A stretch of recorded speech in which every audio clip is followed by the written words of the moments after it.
All right, this is a kinetics question. When we read this, we note that this entire first paragraph is potentially interesting, but is absolutely not needed to answer the question.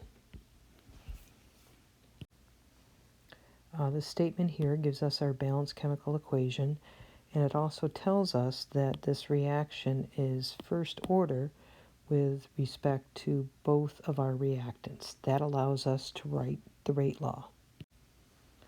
So here's the rate law. The rate is equal to K times the concentration of each of the reagents given to the first power, although this 1 is not needed.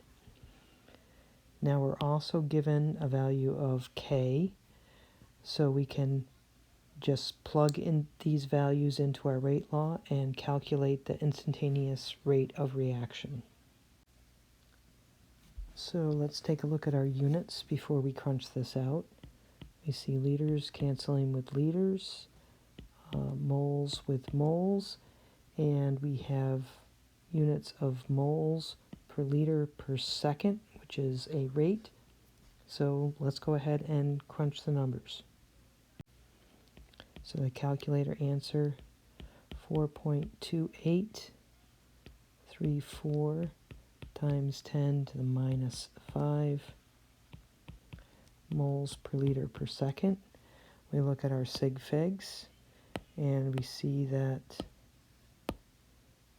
we're going to be limited to 2 sig figs because of both of these numbers here.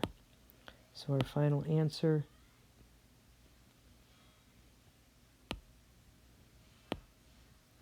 is going to be 4.3 times 10 to the minus 5th.